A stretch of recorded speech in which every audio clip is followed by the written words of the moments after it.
সময় বদলে গেছে, কিন্তু শেরপুরের এই পুরনো দেয়ালগুলো সাক্ষী দিচ্ছে বিশাল ইতিহাসের।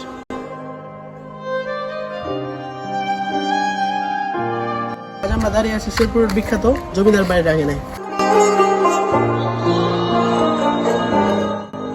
শেরপুরের এই জমিদার মূলত 3 ভাগে বিভক্ত ছিল: নয়ানী, 3 আনি এবং পৌনে 3 আনি। বিশেষ করে নয়ানী জমিদারদের নাট্য মন্দির, যা আজও মনোমুগ্ধ করে পর্যটকদের। এখানে আপনি দেখতে পারবেন মোগল এবং ইউরোপীয়দের এক অদ্ভুত স্থাপত্যের মিশ্রণ।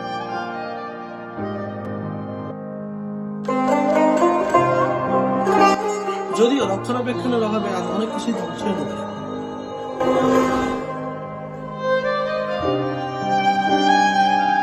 তবু প্রতিটি ইট যেন আজও ফিসফিস করে বলে সেই সোনালী দিনের কথা।